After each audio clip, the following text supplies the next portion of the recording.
Ndabasuhuje bakunzi ba chaîne indirimbo nshya turamenyeranye. Ndabasuhuje mu izina ry'umwami wacu Yesu Kristo, ubuntu bwe n'amahoro ye bibane natwe twese, kandi nongeye kubatumira utuze dusangire ibyo kurya by'umwuka. Turamenyeranye kandi ndabashimira ko mukomeza kudukurikira no gukora like na subscribe, nkaba kandi mbashishikariza gukwirakwiza ibiganiro hirya no hino bya chaîne indirimbo nshya kugira ngo dutebutse kugaruka kwa Yesu Kristo.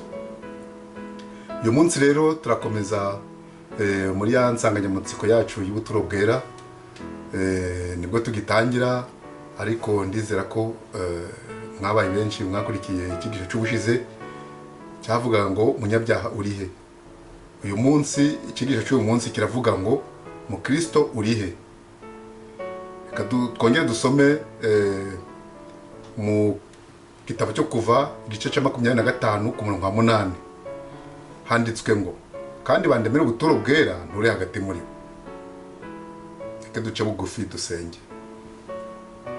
Data wera, urakoze kubw'ubuntu bwawe n'imbabazi zawe zidahwema kubana natwe aho twaba turi hose n'ibyo twaba turimo byose. Turagusabye Data mwiza ngo umwuka wawe wera aje adukomanga igice cyose tugiye gutana, atugarure mu nzira igororotse. Akanya rero tugiye kumarana n'abavandimwe twiga ibyanditswe byera.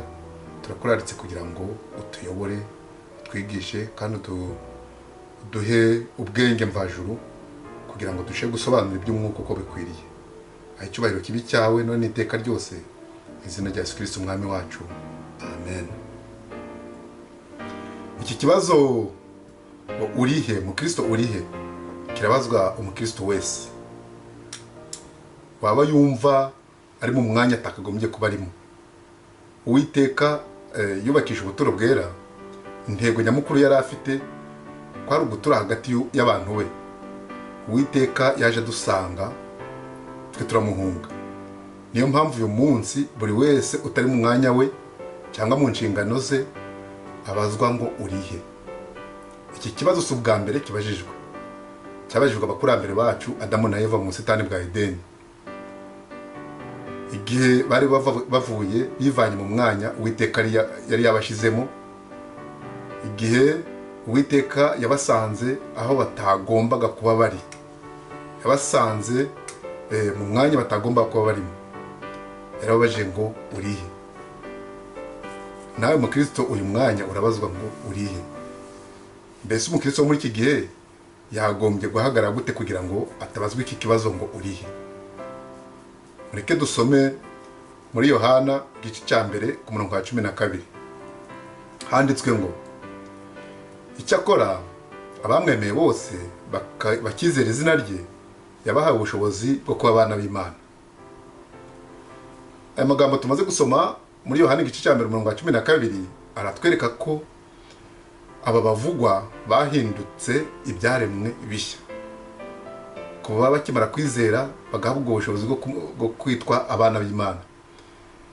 Ibyo bagenderagamo byarashize. Ubu basigaye bari ku rugamba rwo kunesha kamere, kuko Bibiliya itubwira ko mu Bagalatiya igice cya 5 umurongo wa 17 kamere irarikira ibyo umwuka yanga, kandi umwuka yifuza ibyo kamere yanga, kuko ibyo bihabanye. Nicyo gituma ibyo mushaka gukora atari byo mukora. Uru rugamba rero rutangira umuntu akiva mu mazi, amaze guhamiriza isi n'ijuru ko yanze Satani n'ingoma ye, ko yiyemeje gukorera ubwami budatwaza igitugu. None uru rugamba uyu mwizera yishoyemo azaruvanwamo nandi, ko intege ze zituma kamere ishaka kuganza.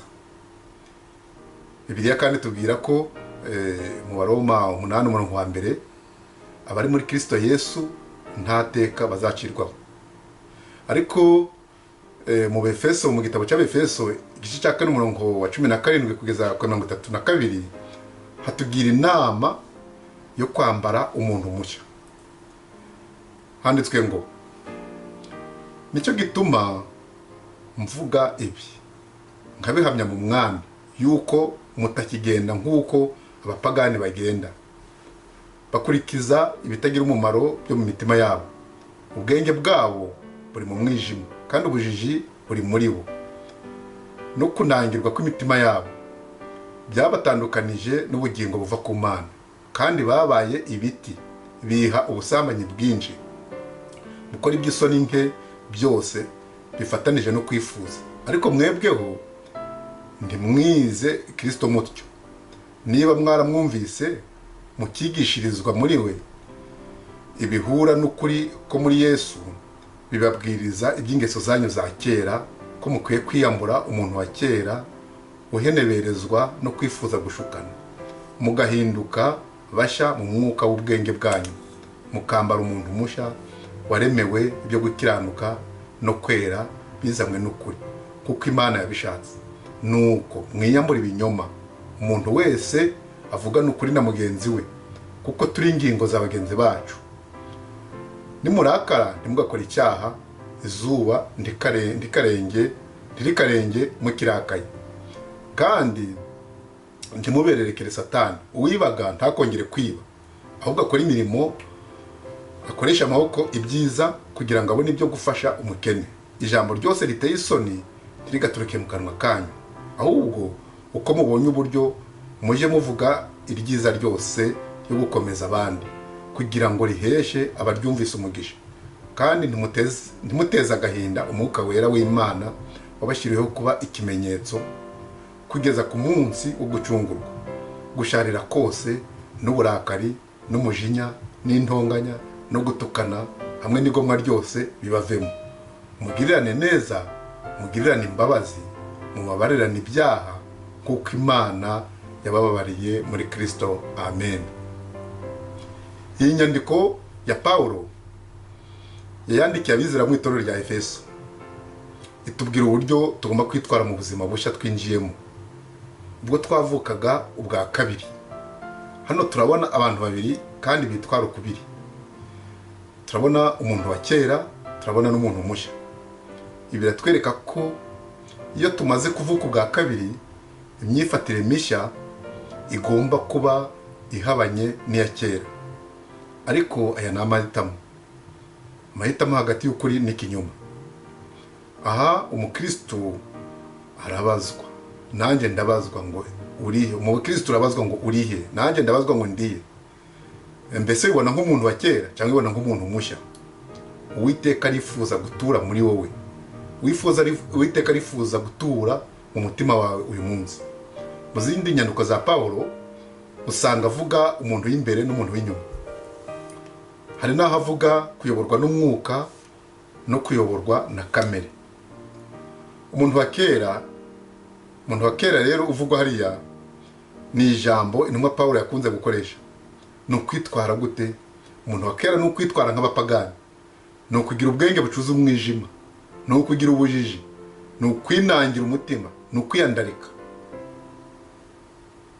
None hari ikibazo umuntu yakwibaza, none ni gute umuntu ubuntu wambaye umubiri n'amaraso yashobora kuyoborwa na mwuka? Biroroshe kwitwaza ko turi abantu ubuntu, ko twambaye umubiri. Nyamara Bibiliya itubwira uko tugomba kwitwara. Itubwira ko iyo tuyoborwa na mwuka tugakora imirimo ya kamere, tudakora imirimo ya kamere. Iyo tuyoborwa na mwuka ntidukora imirimo ya kamere. Kandi twamaze kubona haraguru ko imirimo ya kamere n'imirimo ya mwuka bihabanye. Mbese mu by'ukuri ibyo byaba bishaka gusobanura iki? Pawulo yandikiye Abagalatiya mu gice cya 5:16 ngo, ndavuga nti muyoborwe n'umwuka, kuko ari bwo mutazakora ibyo kamere irarikira. Kamere rero ni ijambo Bibiliya ikoresha ishaka kuvuga ibintu byose biri mu muntu bihabanye no gushaka kw'Imana. Ukwikanyiza kwacu usanga ariko kuyobora byose muri uwo muntu. Ndavuga umuntu uyoborwa na kamere. ibiva muri uko kwikanyiza nibyo bituganisha ku kwikundwakaza, ibyubahiro, gushaka amashimwe, kwishyira hejuru n'ibindi n'ibindi n'ibindi. Kamere yacu rero dushobora kwiyobora, ariko hari aho tutarenza. Iyo bigeze aho tutagishoboye kugenzura nibwo dutangira kwitwaza ngo reka twambaye umubiri.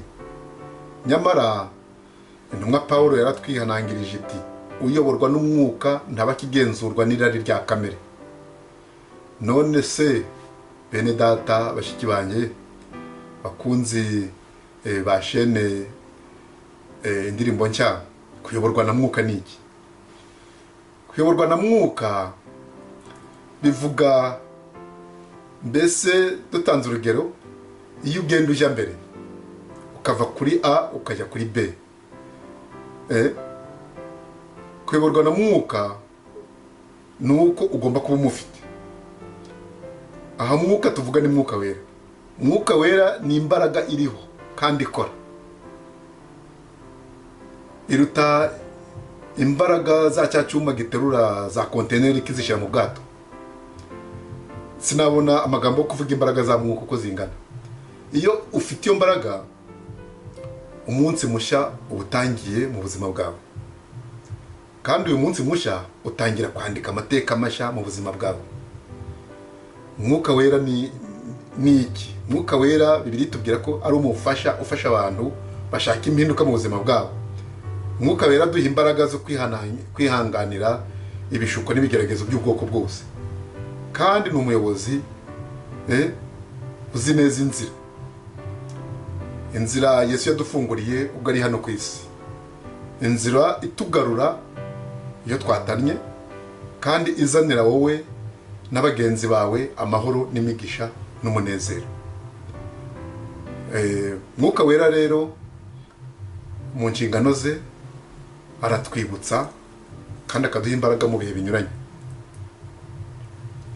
Natanga urugero, wataye telefone yawe, wapfushije uwo wakundaga, bakwirukanye ku kazi, bakwirukanye mu nzu, watandukanye n'umukunzi wawe, n'ibindi n'ibindi n'ibindi. Bigenda bite iyoborwa na mwuka wera? Yesu atubwira ko umwuka wera atwibutsa ibyo yatubwiye. Muri Yohana igice cya 14:26 handitswe ngo, ariko umufasha ari we mwuka wera, uwo Data azatuma mu izina ryanjye, niwe uzabigisha byose, abibutse ibyo nababwiye byose. None mukristo w'unyumva, uhagaze gute? Mbese ntabwo wabazwa kiriya kibazo ngo urihe? Mbese uyoborwa na mwuka wera? Ikindi, mwuka wera atwibutsa kutiganyira. Tubibona muri Matayo 6:34 handitswe ngo, ntimukiganyire mutekereza iby'ejo, kuko abejo baziganyira iby'ejo, umunsi wose ukwiranye n'ibibi byabo. Guhangayika tuzi neza ko ari kimwe mu bintu bidutwara umunezero wacu, ari kimwe mu bintu bitudindiza ndetse bidutwara n'imbaraga nyinshi. Mwuka wera rero atwibutse ayo magambo atuma tudahangayika, atuma tutiganyira. Ikindi, mwuka wera atwibutsa kuzana ibituremereye byose imbere ya Data. Mu rwambere rwa Petero igice cya 5:7 handitswe ngo, muyikoreze amaganya yanyu yose kuko yita kuri mwe. Mwuka wera kandi atwibutsa gutandukanya oya na yego. Muri Matayo igice cya 5:37 handitswe ngo, ahubwo ijambo ryanyu ribe ye oya oya. Ibirenze ibyo bituruka ku nkuru. Iyo uyoborwa na mwuka, aya magambo afata umwanya ukomeye cyane mu mutima wawe, akakubera inkingi zikomeye zituma ushobora kuvuga ngo oya ku bitekerezo byose bishaka kukuzanira guhangayika. Umwuka wera rero aguha imbaraga ukeneye zose mu kuvuga ye cyangwa oya mu bishuko wabura nabyo ibyo ari byo byose. Wowe unyumva, mukristo muvandimwe, inshuti z'umusaraba, isuzume urebe niba ugihagaze aho wakagombye kuba uri. uyu munsi Yesu arakubaza ngo urihe. Kuyoborwa na mwuka kandi bivuga kumvira mwuka, kumvira amategeko y'Imana igihe cyose mwuka wera yakwibukije imbere y'ikigeragezo. Kugeragezwa bitandukanye kure, bihabanye kure no gukora icyaha, ariko iyo uri mu kigeragezo bisaba gufata icyemezo, kuko mwuka wera akwibutsa ko, kuko tubibona mu Baroma 12:21 ngo ikibi cye kukunesha, ahubwo unesheshe ikibi icyiza. Iyo intekerezo zawe uzerekeje kuri uyu murongo uranesha mu bigeragezo, uranabyo ibyo byose. Reka turebe noneho imbuto zo kugendana na mwuka. Iyo uyoborwa na mwuka wera imbuto byanze bikunze. Bibiliya izita imbuto z'umwuka, zitangira kwera mu mibereho yawe yose ku buryo bugaragarira abandi, nk'uko tuzibona zose mu Bagalatiya 5:22. Ugira umutuzo, ugira amahoro, ugira n'ibindi byinshi bitarangwaga iwawe. Ubudahemuka buba intego yawe, ukaba umuntu w'umwizerwa hose mu byo ukora n'ibyo uvuga. Muri make ugahinduka umuneshi kandi ugatangira kugenda ugana mu rumuri n'intambwe z'uwaducunguye. Kugenda mu mwuka rero bisaba imyitozo. Rimwe na rimwe haba impanuka mu rugendo, cyane cyane ugitangira ubuzima bwa Gikristo. Ntugacike intege rero, kuko wa mwuka wera twavugaga, uriya twavuze haruguru, yitwa umuhoza kandi aguha akanyabugabo. Aguha akanyabugabo mu bihe ngibyo byo gucika intege. Asubiza intege mu bugingo iyo dutentebutse, kandi aduha n'amafunguro dukeneye iyo twahuye n'ibibazo by'inzara n'ubukene. Mu rwa mbere rwa Timoteyo 1:7 handitswe ngo kuko Imana itaduhaye umwuka w'ubwoba, ahubwo yaduhaye umwuka w'imbaraga n'urukundo no kwirinda.